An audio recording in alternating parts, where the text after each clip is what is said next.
ओम सजात्म स्वरूप परम गुरु शुद्ध चैतन्य स्वामी ने नमः। सद्वाद नए षट द्रव्य गुण पर्याय और प्रमाण का जड़ कर्म चेतन बंध का हर कर्म के अवसान का कह कर स्वरूप यथार्थ जग का जो किया उपकार है उसके लिए जिन वाणी माँ को वंदना शतवार है, वंदना शतवार है। श्री प्रवचन सार जी गेय तत्व प्रज्ञापन में कल हमने स्वपर के भेद को समझने का प्रयास किया जी।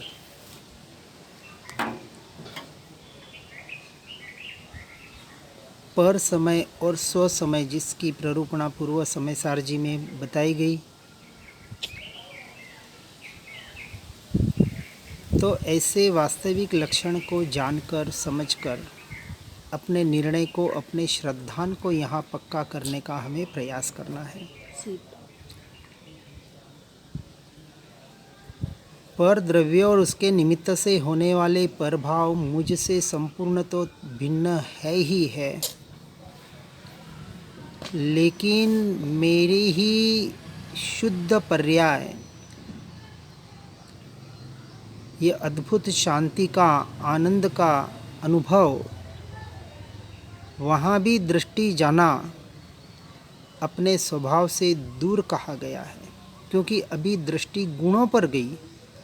अद्भुत शांति का अनुभव हुआ, अद्भुत आनंद का अनुभव हुआ।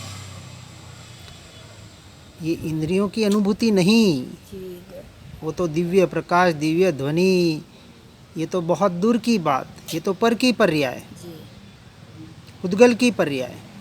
परंतु स्वयं के गुणों पर जो अनुभूति में, अनुभव में आ रहे हैं, अद्भुत शांति, अद्भुत आनंद, वहाँ भी उपयोग न जाकर एकमात्र सामान्य द्रव्य, अपने अस्तित्व पर एकमात्र जो ज्ञायक भाव में टिका रहे, वही वास्तविक अपने स्वरूप की लीनता में टिक सकता है या टिका हुआ है, ऐसा समझना चाहिए। अभी तक लोग ध्यान के नाम पर भी मन वचन काया के योगों में अटके हुए हैं। ध्यान का अर्थ ही समझ में नहीं आ रहा है। बैठ गए, 1 घंटा 2 घंटा स्थिर हो गए, मन को स्थिर कर लिया, वाणी को स्थिर कर लिया, शरीर को स्थिर कर लिया, उसको ही ध्यान समझ रहे हैं। कुछ तत्व का चिंतन कर लिया, 12 भावना का चिंतन कर लिया। अरे ये ध्यान में जाने के साधन हैं, साध्य नहीं है। साध्य तो एकमात्र जहाँ कुछ भी नहीं है, कुछ भी न होना और स्वयं के अस्तित्व का मात्र स्वीकार होना, उसे निर्विकल्प दशा कहा, निर्विचार नहीं कहा, विचार करना। इसलिए सच्चा शुक्ल ध्यान तो सिर्फ और सिर्फ छठे गुणस्थानवर्ती भावलिंगी मुनियों के ही होता है। भ्रांति में मत अटक जाना ध्यान के नाम पर।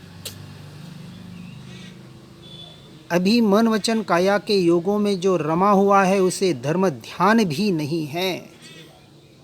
व्यवहार धर्म ध्यान कह सकते हैं, लेकिन निश्चय धर्म ध्यान वहाँ नहीं है। इस बात को इसीलिए अभी लेने का प्रयास किया, क्योंकि ध्यान के नाम पर आज सबसे ज़्यादा अटकना हो रहा है। बहुत भ्रांति में जीव अटके हुए हैं ध्यान के नाम पर, मेडिटेशन के नाम पर। अरे 24 घंटे बेचारा वह प्राणी, यह जीव, यह मनुष्य बाहर बाहर बाहर भटक रहा है, और आधा घंटा 1 घंटा शांत चित्त से बैठ जाए और अपने भले श्वासों को देखे या परिणामों को देखे, कुछ भी देखे, मंत्र जाप करे, तो क्यों न शांति मिलेगी। और उस शांति को अपनी अनुभूति या और कुछ मान लेता है, धर्म मान लेता है। धर्म समझ नहीं पा रहा है जी। अपनी अपनी योग्यता, यही बात यहाँ आगे बताने का प्रयास कर रहे। स्व पर के भेद को जब तक नहीं समझ रहा है, ये पर में ध्यान के नाम पर उलझकर अपने आप को ध्यानी योगी मान लेता है और सच्चे ध्यान से चूक जाता है। सभी का ध्यान तरंग रूप हो रहा है, ऐसा श्रीमद् जी ने अपने पत्र में स्पष्ट कहा है। ध्यान की श्रेणी इतना सहज और सरल काम नहीं है, और संसारियों का तो बिल्कुल काम नहीं है। भले बैठ जाए ना, नहीं है, कुछ तो शांति मिलेगी, लेकिन उसे धर्म न समझ ले, उसका कंपैरिजन धर्म ध्यान और शुक्ल ध्यान से न करें। मेडिटेशन कह सकते हो कि बाहर के व्यवहार से हटकर कुछ शांति का उपाय जरूर कर लिया, बात को बराबर समझकर आगे बढ़ना है। अब आत्मा को अत्यंत विभक्त करने के लिए ये बात चल रही है कि अत्यंत विभक्त करने के लिए पर द्रव्य के संयोग के कारण का अब स्वरूप बता रहे हैं, समझो। क्योंकि जब तक पर द्रव्य पर भावों के पर समय के स्वरूप की ही समझ नहीं है, जीव धर्म के नाम पर बहुत अटक और भटक रहा है, अनादि से कर रहा है। कुछ सुन लेता है, समझ लेता है, कुछ पढ़ लेता है, अपने आप को क्या मान लेता है पता नहीं। जब तक केवल ज्ञान नहीं है, आत्मरमणता नहीं है, निरंतर आत्मरमणता का पुरुषार्थ करना है, फिर साधन जो भी हो। अब गाथा 155 में बता रहे हैं, आत्मा उपयोगात्मक है। उपयोग ज्ञान दर्शन कहा गया है, ज्ञानोपयोग और दर्शनोपयोग, और आत्मा का वह उपयोग शुभ अथवा अशुभ होता है। अब यहाँ मूल मार्ग में भी श्रीमद् जी बताते हैं, 6 देहादिति भिन्न आत्मा उपयोगी सदा अविनाश। यहाँ टीका में कह रहे हैं अमृतचंद्राचार्य जी, वास्तव में आत्मा को परद्रव्य के संयोग का कारण उपयोग विशेष है। उपयोग विशेष का अर्थ है उपयोग का भेद, उसके प्रकार या अमुक प्रकार का उपयोग, जिसे एक अपेक्षा से हम ध्यान ही कहते हैं। और बताए बिना ध्यान का कौन जीव है? या तो रौद्र आर्द्र ध्यान में है या शुक्ल और धर्म ध्यान में है। ध्यान करना यह भी एक बहुत बड़ी विडंबना है। करें, लेकिन उस करने को धर्म न माने, कर्तृत्व बुद्धि को धर्म मान रहे हैं। ध्यान तो सहज घटित होने की वस्तु है। चिंतन, आत्मा का चिंतन, तत्व चिंतन करते करते उपयोग सहज ही ज्ञान स्वभाव के द्वारा ज्ञान ज्ञायक भाव में स्थिर हो जाए, इसका नाम ध्यान की शुरुआत है। और ऐसी स्थिरता एक समय भी अटके बगैर अंतर्मुहूर्त चले तो केवल ज्ञान होता है। प्रथम तो उपयोग वास्तव में आत्मा का स्वभाव है, क्योंकि वह चैतन्य अनुविधायी यानी उपयोग चैतन्य का अनुसरण करके होने वाला परिणाम मात्र है और कुछ नहीं है। भावलिंगी संतों की बात बता रहे हैं। और वह उपयोग, कौन सा उपयोग? जो मेरा स्वरूप है, मेरा स्वभाव है, वह ज्ञान तथा दर्शन रूप परिणमित होता है, जिसे ज्ञानोपयोग और दर्शनोपयोग कहा। जब देखने रूप दर्शन रूप परिणमित होता है उसे दर्शनोपयोग कहा, और जब जानने रूप परिणमित होता है तब ज्ञानोपयोग कहा। क्योंकि चैतन्य साकार और निराकार ऐसा उभय रूप है अपेक्षा से। साकार यानी आकार वाला या भेद वाला है। सविकल्प विशेष ऐसा भी है व्यवहार की अपेक्षा से। जैसे शरीराकार कहा, जिस शरीर में ये जीव जाता है उस रूप उस देह रूप अपने आकार को बना लेता है या बन जाता है, ये उसका स्वभाव है। अपन ने पहले देखा संकोच और विस्तार। निगोद में गया तो निगोद रूप उसके प्रदेश हो जाते हैं, उतने संकुचित हो जाते हैं, और 500 धनुष की काया में जाता है तो उतना विस्तार भी हो जाता है। लेकिन न एक प्रदेश घटता है न एक प्रदेश बढ़ता है। इस अपेक्षा से साकार कहा। देहाकार होते हुए भी जो मात्र ज्ञानाकार है, उस अपेक्षा से निराकार कहा। आकार रहित, भेद रहित, निर्विकल्प, ऐसा सामान्य आकार वाला उसका अस्तित्व है। ज्ञान मात्र, ज्ञानाकार। अब वहाँ कोई आकार नहीं है, ज्ञानाकार में ज्ञान मात्र है। ऐसा उभय रूप अपेक्षा से समझना है, क्योंकि प्रारंभिक अवस्था में साकार रूप को ग्रहण करना पड़ेगा और साकार से निराकार की तरफ जाना पड़ेगा। अब इस उपयोग के शुद्ध और अशुद्ध ऐसे दो भेद किए गए। इन ज्ञानोपयोग और दर्शनोपयोग दोनों को शुद्ध और अशुद्ध इस दो भेद में बताया। इसमें शुद्ध उपयोग निरूप राग यानी निर्विकार है। शुद्ध उपयोग निर्विकार या निर्विकल्प दशा में पहुंचाने वाला है, और अशुद्ध उपयोग सविकार है। और वह अशुद्ध उपयोग शुभ और अशुभ ऐसे दो प्रकार का है। अशुभोपयोग अशुद्ध है ही है, परंतु शुभोपयोग भी आत्मा के लक्ष्य से न हो तो कैसे कहा? अशुभोपयोग है। क्योंकि आत्मा के लक्ष्य से होने वाला उपयोग तो शुद्धोपयोग है, तो शुभ है ही नहीं। बिना आत्मा के लक्ष्य से जो शुभ क्रियाएं हैं, व्रत, जप, तप, यात्रा वगैरह जो भी, चाहे शास्त्राभ्यास भी क्यों न हो, बिना आत्मा के लक्ष्य वाला वह अशुद्ध उपयोग है। क्योंकि उपराग विशुद्धि रूप और संक्लेश रूप ऐसा दो प्रकार का है। अर्थात यह विकार मंद कषाय रूप और तीव्र कषाय रूप ऐसे दो प्रकार से बताया गया है। दोनों ही कषाय के परिणाम। तीव्र कषाय से कषाय एकदम मंद से मंद हो जाता है तो जीव समझता है मैं समता भाव में आ गया। सिर्फ कषाय की मंदता का नाम समता भाव नहीं कहा है। व्यवहार की अपेक्षा से ठीक है, हर जगह अपेक्षा समझनी पड़ेगी। आत्म रमणता का नाम, क्योंकि समता यह आत्मा का स्वभाव है।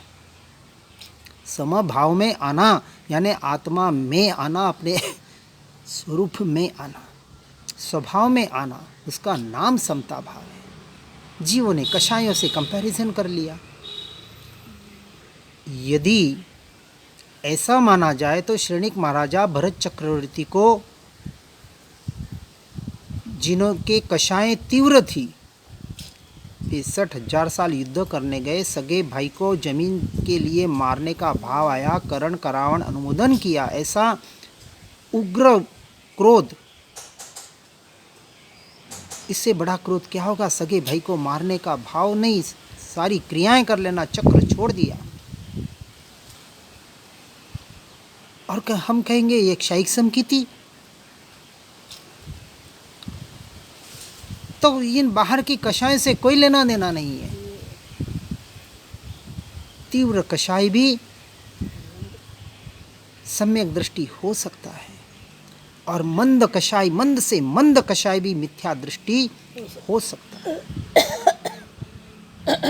बाहर से ही प्ररूपण करने का आज दिन तक अभ्यास किया, और उसी के अनुसार अरे कौन क्या कर रहा है, कैसे है, अपने क्या लेना देना, कौन सम्यक दृष्टि है, कौन मिथ्या दृष्टि है, किसने क्या किया, सिर्फ इतना ही हम आदर्श पुरुषों को अपने जीवन का आधार क्यों मानते हैं? जिस मार्ग पर जैसे वो चले और जो मार्ग उन्होंने बताया, और कौन सा मार्ग बताया? जिस मार्ग पे चले वही तो मार्ग बताएंगे ना। जा रहे दिल्ली की तरफ और क्या आपको मुंबई का मार्ग बताएंगे? वो कहेंगे भाई मैं दिल्ली ही पहुंच रहा हूँ और दिल्ली ही राजधानी है भारत की, और तुझे राजधानी पहुंचना है तो मेरे साथ, या मेरे जिस निशानों पे मैं जो पाँव के निशान हमें मिल चुके हैं। अब वो विरुद्ध दशा, बाहर की दशा कैसे बताएंगे? वो कह रहे भीतर जाने से धर्म की प्राप्ति होती है, तो बाहर की क्रियाएं अपेक्षा से बताएंगे, लेकिन किस लिए? भीतर जाने के लिए। बाहर की क्रिया अंश मात्र भी धर्म नहीं है, इस बात को समझना पड़ेगा। अब यह कहते हैं कि इनमें कौन सा उपयोग परद्रव्य के संयोग का कारण बनता है। उपयोग को समझा रहे, बहुत अच्छी तरह से समझना है उपयोग को, क्योंकि ये उपयोगी तो हमें भटका रहा है, भ्रांति में ला रहा है।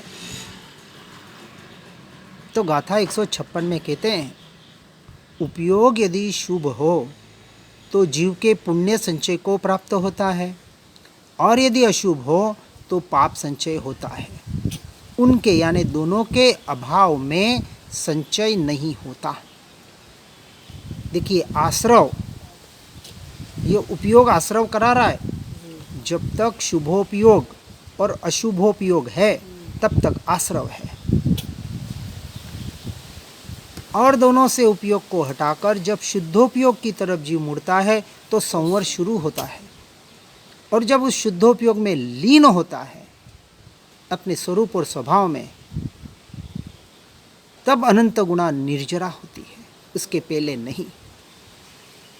और आत्मा में स्थिर होने के लिए मन वचन काया के योगों का कुछ भी लेना देना नहीं है। प्रारंभिक अवस्था में है, बराबर समझना, लेकिन निर्विकल्प दशा में मन वचन काया के योग काम नहीं आते हैं। सातवें गुणस्थानक से जब जीव श्रेणी मान रहा है तब इन सारे योगों से कायोत्सर्ग कहा, काया का उत्सर्ग, इस पुद्गल तत्व का उत्सर्ग, परद्रव्य पर भावों का उत्सर्ग, वहाँ से उपयोग अंश मात्र भी वहाँ जाए तो स्वभाव से भटक जाए। यहाँ इतना कहा अपने गुणों पर भी उपयोग जाए कि जो एक अद्भुत आनंद और अद्भुत शांति की जो अनुभूति हो रही है वहाँ भी उपयोग गया तो स्वभाव से भटकना कहा, तो अन्य की तो क्या बात है। और इसलिए तो 11वें गुणस्थानक में क्यों गिरता है? ऐसे ही कुछ अद्भुत अनुभूतियाँ होती होगी, अद्भुत आनंद, अद्भुत शांति, अद्भुत जो कुछ भी प्रकट होता होगा, पता नहीं, केवल ज्ञान का विषय है। ऐसे उपयोग यानी शुभ अशुभ दोनों उपयोग से जब तक जीव नहीं हटेगा और शुद्धोपयोग का अभ्यास नहीं करेगा, और शुभ अशुभ उपयोग से हटना है तो संसार से निवृत्ति तो लेनी पड़ेगी। भाई खटकती है जीव को, जीव घर में रह के सब करना चाह रहा है, इससे बड़ा आश्चर्य क्या होगा। अब टीका में कहते हैं कि जीव को परद्रव्य के संयोग का कारण अशुद्ध उपयोग है। अशुद्ध उपयोग कौन से संयोग का? पर द्रव्य के संयोग का कारण है, और जीव पर द्रव्य से छूटना ही नहीं चाह रहा है। जब ये शरीर ही पर द्रव्य है, मन वचन काया ही पर द्रव्य है, पुद्गल मात्र है, तो औरों की तो क्या बात। लेकिन जीव घर में रह के अपना काम करना चाहता है, और वह विशुद्धि तथा संक्लेश रूप उपराग के कारण शुभ और अशुभ रूप से द्विविधता को प्राप्त होता हुआ, जो पुण्य और पाप रूप से द्विविधता को प्राप्त होता है, ऐसा जो परद्रव्य उसके संयोग के कारण रूप से काम करता है। जब तक परद्रव्य से संयुक्त है, परद्रव्य यानी सिर्फ बाहर वाले नहीं, बार बार कह रहे हैं, ये पुद्गल सारा, ये शरीर मन वचन काया कर्म, कर्म के उदय जो इस आत्मा से निमित्त नैमित्तिक संबंध से एक क्षेत्रावगाह में रहे हुए हैं, वह भी परद्रव्य है। मैं नहीं, मेरे नहीं, तो अन्य की तो बात क्या करें। और ऐसा उपराग मंद कषाय रूप और तीव्र कषाय रूप से दो प्रकार का है।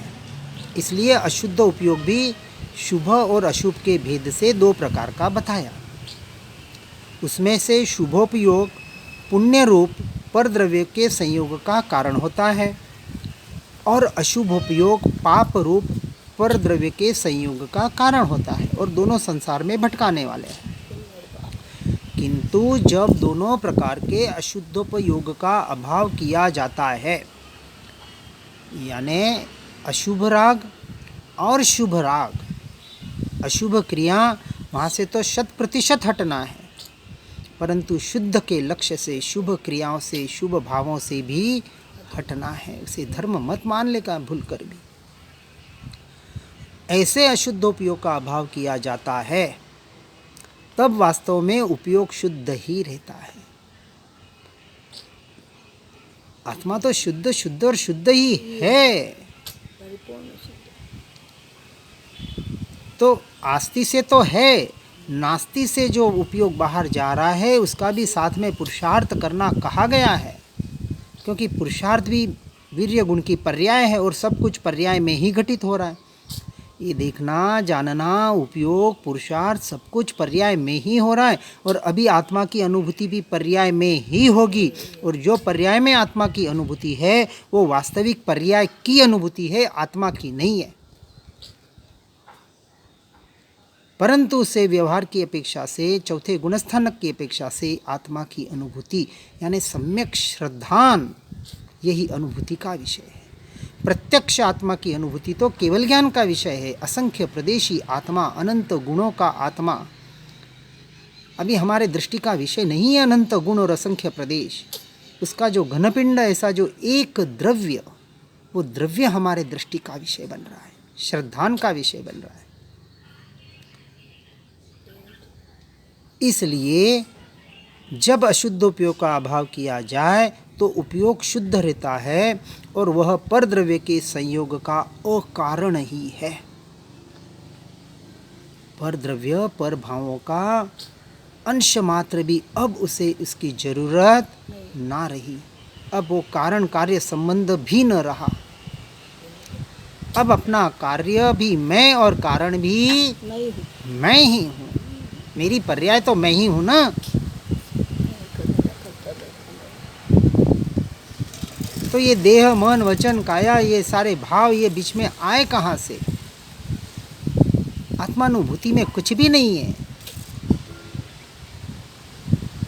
प्रारंभिक अवस्था में सब कुछ है, अपनी अवस्था के अनुसार आगे बढ़ने की बात बता रहे हैं।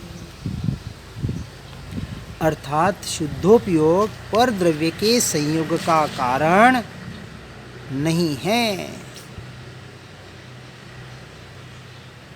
अब इस बात को स्पष्ट समझा दिया गाथा 156 में कि यह उपयोग पर द्रव्य के संयोग का कारण होकर बाहर जो भटक रहा है, शुभोपयोग और अशुभोपयोग रूप हो रहा है। यदि शुद्धोपयोग की आराधना करके जीव अपने स्वरूप में स्थिर होने का प्रयास और पुरुषार्थ करे, उस अवस्था तक पहुँचे, तो छठे गुणस्थानक के बाद उसे इस पुद्गल की अंश मात्र भी आवश्यकता न रहकर वो सातवें गुणस्थानक से श्रेणी मानकर केवल ज्ञान तक पहुँच सकता है। और यदि हमें शुक्ल ध्यान तक पहुंचना है तो इस ध्यान की वास्तविक अवस्था को, इस शुद्धोपयोग को बराबर समझना पड़ेगा, जो मन वचन काया से, पुद्गल से, पर के परिणामों से, पर समय से संपूर्णतः भिन्न है, न्यारा है।